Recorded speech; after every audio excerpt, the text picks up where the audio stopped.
Hello everyone, welcome to Indore defence academy. आपका 4 सितंबर का एग्जाम के लिए current affairs is very important. हम लोगों ने हिस्ट्री, ज्योग्राफी, पॉलिटी, मैथ्स के एमसीक्यू सॉल्व कर लिए हैं। अब टाइम है to brush up the current affairs. ठीक है, सो हम लोग अप्रैल 10th ऑफ अप्रैल को लास्ट सीरियस एग्जाम कंप्लीट हुआ। ठीक है, next exam is on 4th of September. So जो बीच का 6 मंथ का टाइम पीरियड है, दैट वाज अ ड्यूरेशन जो आपका करंट अफेयर्स पूछा जाएगा।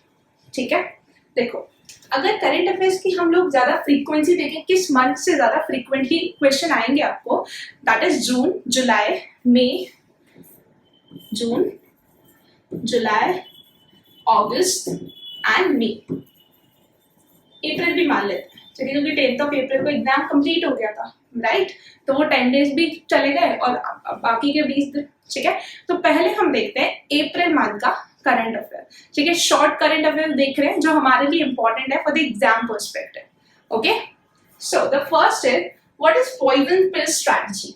पॉइजन पिल स्ट्रैटेजी काफी न्यूज में रही। इसका क्या मतलब है? Share holder has right to purchase additional share at discount rate. देखो, जो शेयर होल्डर्स होते हैं ना, उनको बोलते हैं ना ओनर ऑफ द कंपनी। ठीक है, वो पर्टिकुलर शेयर्स को होल्ड करते हैं। ठीक है, बोर्ड ऑफ मीटिंग का भी पार्ट होते हैं, राइट? अगर आप शेयर मार्केट में इन्वेस्ट करते हो तो आप शेयर्स खरीदते हो, you will be the share holder. हो सकता है आपने 1 शेयर खरीदा और 2 शेयर खरीदे हो, इट्स नेवर माइंड, आप उस कंपनी के ओनर कहलाते हैं। ठीक है, तो पॉइजन पिल स्ट्रैटेजी के अकॉर्डिंग जो शेयर होल्डर है उनको राइट मिल गया to purchase additional share at discount rate. ठीक है, वो एडिशनल शेयर ले सकते हैं एट अ डिस्काउंट रेट। पहले ये अलाउ नहीं हुआ था, इसको इनसाइडर ट्रेडिंग बोल दिया जाता था पहले, but now it is allowed as per poison pill strategy. ठीक है, ये कॉर्पोरेट सेक्टर में काफी अलाउड रहता है, now they allowed in the share market as well. ठीक है, वेरी इंपॉर्टेंट। उसके बाद गवर्नमेंट ने एक बिल लेके आया। गवर्नमेंट में पार्लियामेंट के सेशंस होते हैं, मॉनसून सेशन, बजट सेशन। ठीक है, ये जो सेशंस होते हैं इनमें बिल को पेश किया जाता है, ठीक है, प्रेजेंट किया जाता है। उस बिल में से सबसे important bill is Indian architect bill 2022। ठीक है, अंटार्कटिका बिल 2022, सॉरी। ठीक है, अब अंटार्कटिका क्या होता है? 66.5 डिग्री साउथ से लेकर 90 डिग्री साउथ तक अगर आप जाओगे, you will find Antarctic circle. ठीक है, सो उस वाले रीजन की बात कर रहे हैं। ओके, इसमें हमने क्या किया है बात? To regulate and monitor activities at its research station in Antarctica. ठीक है, हमारे काफी सारे रिसर्च स्टेशन है, भारती, मैत्री, इन द अंटार्कटिका रीजन, तो उनके रेगुलेशन एंड मॉनिटर की बात करी गई है इस बिल में। ठीक है, उसके बाद अगर हम अंटार्कटिक ट्रीटी, एक अंटार्कटिक ट्रीटी हुई थी, ठीक है, 1959 में, उसमें 12 कंट्री ने उनको साइन किया था। कब? 1959 में। And India became it part in 1983। Remember, India was not the founding father of the Indian Antarctica treaty. ठीक है, उसने बाद में, काफी बाद में ज्वाइन किया है। ओके, उसके बाद Punjab will be first state to provide digitized form J. ठीक है, अब ये फॉर्म जे क्या है? फॉर्म जे मतलब sale receipt of farmers agriculture produce in mandi. ठीक है, हमारी मंडीज होती हैं, ठीक है, यहाँ पे एग्रीकल्चर प्रोड्यूस को बेचा जाता है, तो वहां से फार्मर्स को डिजिटाइज एक रिसिप्ट मिलेगी। ठीक है, जो उन्होंने सामान बेचा उसका एक डिजिटाइज रिसिप्ट मिलेगी। ठीक है, it is known as form J. ठीक है, ये किसने किया है? First time by Punjab state. ठीक है, वेरी इंपॉर्टेंट। आगे चले, देखिए, जो अभी आज जिस दिन मैं वीडियो बना रही हूँ उस दिन we have got a second aircraft carrier named INS Vikrant. ठीक है, तो जितनी भी नेवल शिप्स होती हैं, कोस्ट गार्ड की शिप्स होती हैं, कमीशनिंग होती हैं, कमीशनिंग होती हैं, ये काफी इंपॉर्टेंट हो जाती है। तो उसी बेसिस पे एक क्वेश्चन है, ऊर्जा Pravah. Urja Pravah recently inducted ship of Indian coast guard. ठीक है, it is a recently inducted ship of Indian coast guard. Very important, याद रखना, ऊर्जा प्रवाह आपको ना इंडियन नेवी भी दे दिया जाएगा और इंडियन कोस्ट गार्ड भी दे दिया जाएगा, तो आंसर क्या है? Indian coast guard. ठीक है, एक एक्सरसाइज होती है दैट इज नैट पॉलरेक्स। इसका मतलब क्या है? National level pollution response exercise.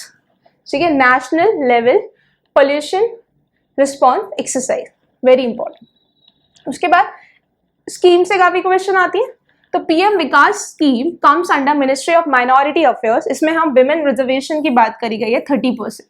ठीक है, PM Vikas scheme comes under what, comes under ministry of minority affairs, ठीक है। उसके बाद ये वाइल्ड लाइफ सेंचुरी जो है ना वो एग्जाम पर्सपेक्टिव के लिए काफी इंपॉर्टेंट है, इसको डबल स्टार मार्क कर लेना। It is known as Changthang wild life sanctuary. Changthang wild life sanctuary किधर है? लद्दाख में। Remember this, it is in Ladakh, ठीक है। आपको काराकोरम वाइल्ड लाइफ सेंचुरी भी लद्दाख मिलेगी। Karakoram mountain ranges northern part में है, ठीक है, वहीं पे आपको ये वाइल्ड लाइफ सेंचुरी मिलेगी। ओके, अगर हम इंडिया के आर्टिकल्स की बात करें, so article 1 said about India is a union of states. India is a union of state, ठीक है। हमारे यहाँ फेडरलिज्म है, ओके, हम यूनियन ऑफ स्टेट है, हम बोलते क्वासी फेडरल है, but we are a union of state mention in article 1 of our Indian constitution, ठीक है। उसके बाद अगर आर्टिकल 2 की बात करें, admit a state in union, ठीक है। अगर मैं कोई नया स्टेट एडमिट कर रही हूँ then it mention in article 2। अगर आर्टिकल 3 की बात करें तो एग्जिस्टिंग स्टेट जो होते हैं ना उनका नाम चेंज करना, उनकी बाउंड्री चेंज करना, इसका मेंशन किया गया आर्टिकल 3 में। तो कंफ्यूज मत होना, आर्टिकल 2 में हम new state all together new state को इंडक्ट करेंगे, और आर्टिकल 3 में हम लोग जो एग्जिस्टिंग स्टेट्स हैं उनके नेम बाउंड्री चेंज करेंगे, ठीक है। अगर मैंने बोला तेलंगाना बना स्टेट 2013 में, तो क्या हुआ? अंडर आर्टिकल 3, क्योंकि ये एग्जिस्टिंग स्टेट था, एक आंध्र प्रदेश से अलग होकर तेलंगाना बना, ठीक है। उसके बाद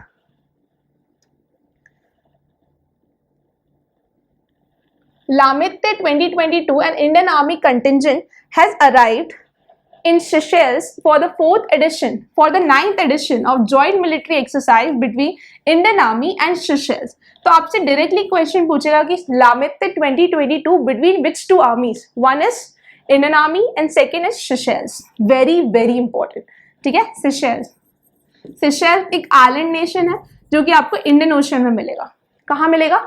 इंडियन ओशन, रिमेंबर, ठीक है, लामित्य। उसके बाद lieutenant general Manoj Pande became the first officer from corps of engineer to become the chief of army staff, ठीक है।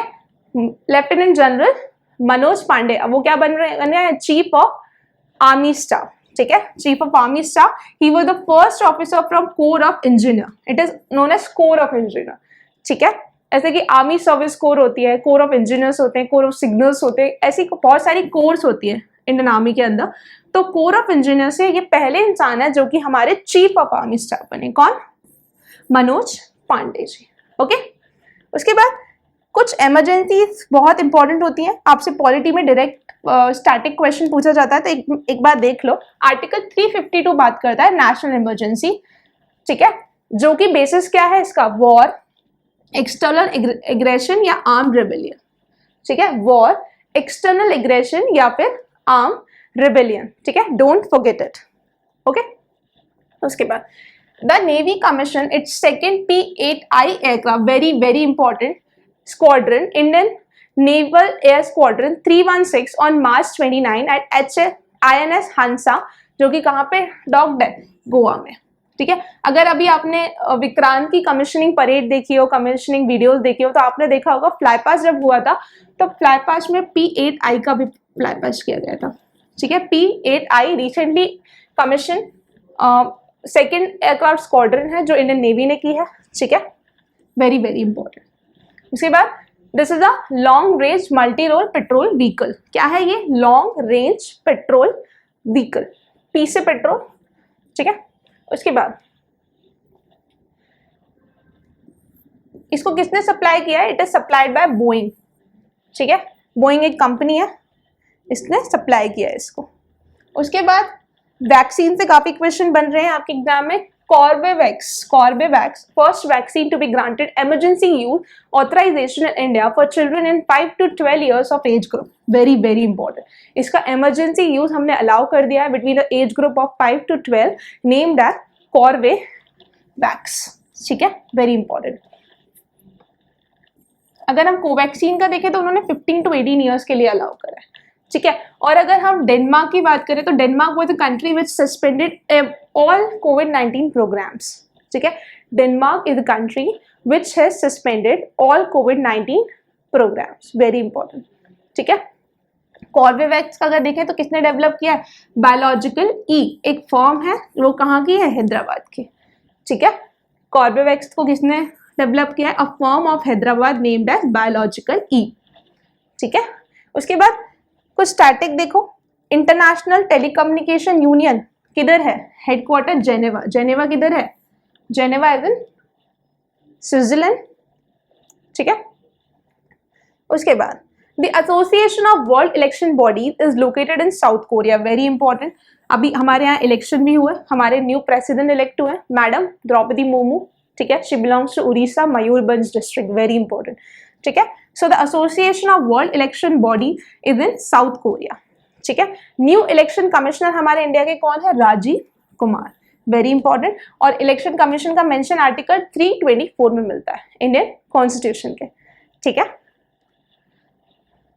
आगे चले, एक है peace clause. Peace clause is related to world trade organisation, ये क्वेश्चन पूछा भी गया है किसी एग्जाम में। What is peace clause related to? Peace clause related to world trade organisation, जिसका हेडक्वार्टर किधर है? जेनेवा, ठीक है। जेनेवा में काफी सारे हेडक्वार्टर्स आपको मिल जाएंगे, तो WTO का भी हेडक्वार्टर है इन जेनेवा स्विट्जरलैंड, ठीक है। इसमें पीस क्लॉज में क्या बात करी गई थी कि सब्सिडीज होती हैं काफी सारी। अगर आप देखो LPG पे गवर्नमेंट सब्सिडी देती है, फूड प्रोडक्ट्स पे सब्सिडी देती है, ठीक है। MSP पे हम लोग राशन के शॉप पे सब्सिडाइज फूड बेचते हैं, तो बहुत सारी तरह की सब्सिडीज होती हैं, green box subsidy, amber box subsidy, blue box subsidy. तो ये WTO के नॉर्म्स होते हैं, इन पर्टिकुलर नॉर्म्स को क्रॉस नहीं करना होता, ठीक है। तो but India have cross that 13% subsidy grantation, ठीक है। उसके बाद the peace clause protects India's food procurement programme against action from WTO member in case the subsidy ceiling are breached. Food programme हमारे इंडिया में चलता है, हम लोग एक्वायर करते हैं, वेयर हाउस में स्टोर करते हैं, ठीक है। FCI food corporation of India उसको स्टोर करती है, फिर हम राशन की शॉप में उसको बेचते हैं एट अ सब्सिडाइज रेट, 1 रुपए, 2 रुपए, 3 रुपए, ठीक है। तो ये सील कर देगी अगर हमने वो सीलिंग क्रॉस कर लिया, एक थ्रेशोल्ड क्रॉस कर लिया, तो definitely we will breach this peace clause, ठीक है। उसके बाद वेरी इंपॉर्टेंट स्टामक का लेना, इसको एक आपका स्टैटिक पार्ट भी कह सकते हैं और करंट अफेयर्स का भी बोल सकते हैं। Crucial island, crucial island, crucial island is a disputed island between Japan and Russia, very important, Japan and Russia, ठीक है। उसके बाद मियामी ओपन, बहुत सारे टेनिस के इवेंट्स होते हैं, तो मियामी ओपन को किसने जीता? कैलिस एलेक्सबर्स, और विमेंस में किसने जीता? ईगा स्वियाटेक, कैलिस और ईगा, ठीक है। मियामी, देखो मियामी मतलब छोटा, मिनी, मिनी को क्या चाहिए? कार। ईगा नाम की लड़की है, उसको क्या चाहिए? कार चाहिए। कैलिस एलेक्सबर्स, ठीक है। सर्बिया ओपन आपके लिए इंपॉर्टेंट नहीं है, ये भी आपके लिए इंपॉर्टेंट नहीं है, ठीक है। उसके बाद India and Australia have signed a historic interim economic cooperation and trade agreement, जिसको बोला गया Ind Aus ECTA, economic cooperation and trade agreement, which will give a fillip to India's export in textile, leather, gems and jewelry sector, ठीक है। अगर ये आता है end ऑस ECTA, तो नाम से समझ में आ रहा है इंडिया ऑस्ट्रेलिया का एक ज्वाइंट पैक्ट है, ठीक है। किस लिए है ये? Economic cooperation and trade agreement. इसमें क्या क्या ट्रेड करेंगे? Textile, leather, James, jewellery etcetera, ठीक है। इसमें इंडिया का एक्सपोर्ट बढ़ेगा, ठीक है। आप लोगों ने एक बैलेंस ऑफ पेमेंट पढ़ा होगा, इकोनॉमिक्स का एक कंसेप्ट होता है balance of payment. Balance of payment show the difference between the export and import, ठीक है। अगर आपका एक्सपोर्ट ज्यादा है means the country have more forex, अगर आपका इम्पोर्ट ज्यादा है तो the country has less forex, ठीक है। हर कंट्री कोशिश करती है वो अपना एक्सपोर्ट बढ़ाए, ठीक है। इसलिए हम लोगों ने made in India, make in India, startup India, stand up India जैसे प्रोग्राम चलाए हैं, वोकल फॉर लोकल, ठीक है, to increase our export and decrease our import, remember, ठीक है। उसके बाद एक बहुत इंपॉर्टेंट टॉपिक है ये आपका, न्यू कैटेगरी इनकम टैक्स आई है, that is R NOR. New category income tax जानते हैं, income tax is a direct tax, ठीक है। अगर आप कोई इनकम अर्न करते हैं, बहुत सारे स्लैब्स होते हैं इनकम टैक्स के, 2.5 लाख, 5 लाख, 7 लाख, फिर 5 लाख के ऊपर का भी होता है। अकॉर्डिंगली आपको टैक्स भरना पड़ता है, इनकम टैक्स रिटर्न करना पड़ता है, ठीक है। सो एक new category income tax return की बनाई है, that is R nor stand for resident but not ordinary resident, ठीक है। NRI सुना होगा, नॉट रेसिडेंशियल इंडियन। एक होता है रेसिडेंट तो है but not a ordinary resident, ठीक है। Someone who has spend 120 plus days, मतलब कितने 4 महीने, बट लेस देन 182 डेज, ठीक है, बट लेस देन 182 डेज, मतलब मोर देन 120 एंड 182 डेज के बीच का जो टाइम पीरियड है उसने इतना समय इंडिया में स्पेंड किया है और उसकी इनकम जो है 15 लाख से ज़्यादा है, ठीक है, 15 लाख से ज़्यादा है। उसके बाद एक इम्पॉर्टेंट प्लेयर है, ही द स्पिनर, ठीक है, इंडियन क्रिकेट के बहुत अच्छे खिलाड़ी माने जाते हैं, आर अश्विन, ठीक है। R Ashwin a player in IPL to get retired out in a match, ठीक है। आर अश्विन इंडियन क्रिकेटर है, इतना याद रख लेना, एंड ही रिटायर्ड, ठीक है। उसके बाद Indian army has inducted a small number of Igla S man portable air defence system from Russia. बहुत इंपॉर्टेंट है, इग्ला एस किससे लिया है? Igla S from Russia. और क्या है ये? Igla S is a man portable air defence system. Air defence system, air defence system क्या करता है? मिसाइल आती है तो उसको डिटेक्ट कर लेता है, हमारी जो एयर है उसको डिफेंड, ठीक है। सो इग्ला एस किससे लिया है? From Russia. वेरी इंपॉर्टेंट, इसकी रेंज क्या है? 6 kilometre. It's a very short range air defence system. बहुत छोटा है ना 6 kilometre, very short range air defence system. Igla S किससे लिया है? रशिया से। रेंज क्या है? 6 किलोमीटर, ठीक है, इजी। उसके बाद इजराइल ने ना एक आयरन बीम बनाया, iron beam, it's also air defence system. Iron beam, ऐसे आयरन बीम ऐसे डोम शेप्ड है, ठीक है। अगर कोई भी मिसाइल आती है तो वो वहीं खत्म हो जाती है, वो अंदर इजराइल में लॉन्च एंटर नहीं कर पाती, क्योंकि हमास, ठीक है, एक टेररिस्ट ग्रुप माना जाता है, उसने इजराइल में काफ़ी मिसाइल्स छोड़ी हैं, ठीक है, उनके लिए थ्रेट था। That is why they made a iron beam, ठीक है। आगे चले। अफसार, आप अफसार भी बोलते हो, अफसर भी बोल सकते हो, जो आपको बोलना है। The airport authority of India has taken अफसर initiative to allocate space to SSG. SSG stand for Self-Help Group at its airport for selling, showcasing the self-made product of the region. Very very good. They have given them अफसर, अफसर मतलब opportunity मिल गई किसको? Self help groups को, ठीक है। अगर आप विलेज में जाओगे तो सेल्फ हेल्प ग्रुप होता है, कोऑपरेटिव बॉडीज होती है काफ़ी ज़्यादा, ठीक है, उनको मौका मिला है, you can showcase your own products in the airports of airport authority of India, ठीक है। कहाँ पे शो कर सकते हैं? एयरपोर्ट्स पे। उनके खुद के यूनिक प्रोडक्ट्स उन्होंने खुद बनाए हैं, सेल्फ मेड प्रोडक्ट्स, ठीक है, वेरी गुड। उसके बाद सक्षम, सक्षम स्टैंड फॉर संरक्षण क्षमता महोत्सव। संरक्षण क्षमता महोत्सव, क्षमता है के साइलेंट है, क्षमता महोत्सव is an annual mass awareness campaign sponsored by oil marketing companies for educating the masses about environmental protection. Very very good. सक्षम, जितनी भी ऑयल प्रोड्यूसिंग कंपनीज हैं, ठीक है, मार्केटिंग कंपनीज हैं, उन्होंने बताया है कि हम मास को अवेयरनेस फैलाएंगे किसके बारे में? इन्वायरमेंटल प्रोटेक्शन के बारे में, ठीक है, क्योंकि क्लाइमेट चेंज काफ़ी हो रहा है, ग्लोबल वार्मिंग काफ़ी बढ़ रही है। So they have took this particular initiative named as Saksham. Saksham, they are capable enough to teach the mass awareness about the environmental protection. ठीक है। उसके बाद India has successfully flight tested Helena. Helena किससे लिया हमने? An anti-tank guided missile in Pokhran, ठीक है। India has successfully flight tested Helena, an anti tank guided missile, ATGM है, ऐसे याद कर लेना, ATGM हेलेना, ठीक है, इन पोखरन। पोखरन किधर है? राजस्थान में। द मिसाइल सिस्टम है all weather day and night capability and defeat battle tank with conventional armour as well as explosive reactor armour. आप सिर्फ ये याद रखना कि हेलेना को टेस्ट किधर गया? पोखरन में। और ये क्या है? आपकी ATGM है, anti tank guided missile, anti tank guided missile, ठीक है।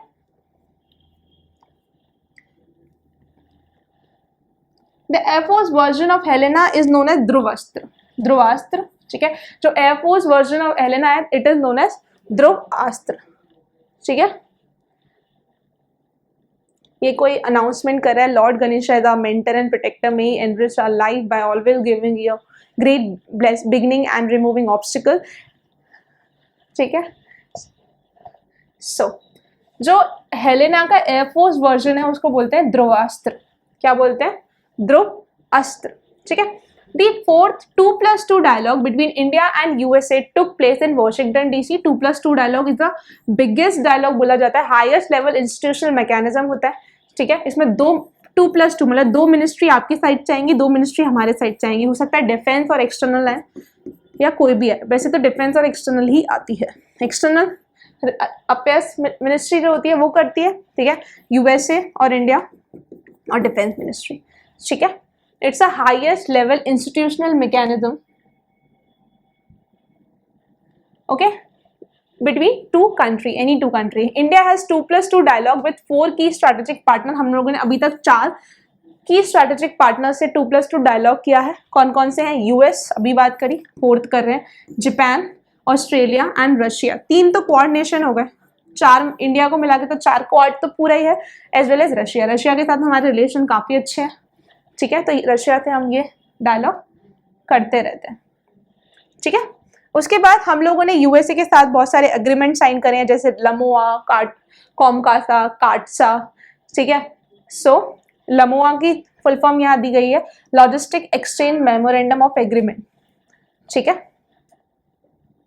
तो ये किसके साथ किया गया है? यूएसए के साथ, रिमेंबर। उसके बाद the ministry of housing and affairs has launch Svanidhi से Samriddhi programme in additional 126 cities across 40 state and UT. Svanidhi से समृद्धि, स्वनिधि से समृद्धि, ठीक है, स्वनिधि से समृद्धि, निधि समृद्धि साथ में आ रही है, ठीक है। Ministry of housing and home affair. उसके बाद Raja Ram Mohan Roy India started India first Persian newspaper known as Mirat ul Akbar. बहुत इंपॉर्टेंट है, एक पर्शियन न्यूज़पेपर था, किसने लॉन्च किया था? Raja Ram Mohan Roy, Mirat ul Akbar. The newspaper was first published on 12th of April 1822। जो राजा राम मोहन रॉय थे ना, उनको काफ़ी सारी लैंग्वेजेस आती थी, ठीक है, पर्शियन भी बोल लेते थे, हेब्रू भी बोल लेते थे, इंग्लिश, हिंदी, काफ़ी सारी लैंग्वेज ही वॉज फ्लुएंट, ठीक है।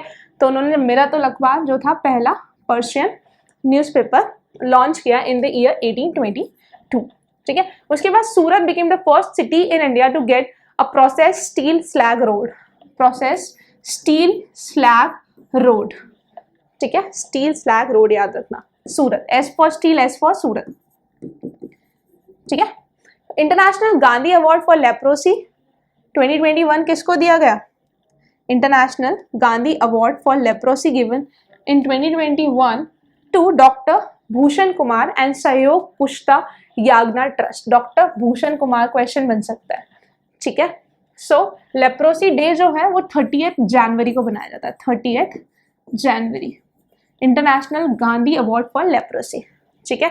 बैक्टीरिया से होने वाले डिसीजेस कौन कौन से हैं? टिटनेस, डिप्थीरिया, सिफिलिस, नोरिया, कलेरा, प्लेग, याद रखना, ठीक है। टिटनेस, डिप्थीरिया, सिफिलिस, नोरिया, कलेरा एंड प्लेग, ठीक है। उसके बाद BRO will build world highest tunnel at Shinkula to connect Himachal Pradesh to Ladakh under project Yojak, ठीक है। BRA stand for border road, BRO stand for border road organization, ठीक है। ये ministry of home affairs के अंदर आती है, ministry of defence के अंदर नहीं आती, मिनिस्ट्री ऑफ होम अफेयर्स, ठीक है। इन्होंने वर्ल्ड हाईएस्ट टनल बनाया है, कहाँ पे? शिंकुला पास। शिंकुला पास किसको कनेक्ट करता है? हिमाचल प्रदेश एंड लद्दाख को, अंडर प्रोजेक्ट योजक, ठीक है। अगर आप लोगों ने वर्ल्ड लॉन्गेस्ट टनल का नाम सुना, दैट इज अटल टनल, ठीक है। कौन सा टनल? अटल टनल, ठीक है। Ganesh ji is continuously giving us blessing, ठीक है। So it's a net protector announcement and Ganesh ji is also protecting to us, so you can continue watching him and की take blessing from him, okay. उसके बाद आपको काफ़ी सारे रेंजेस मिलते हैं Himachal Pradesh and northern India में, Karakoram range, Ladakh range, Zanskar range, ठीक है। ये सब आप लोगों ने ज्योग्राफी में पढ़ लिया है। उसके बाद प्रकृति रिसेंटली लॉन्च्ड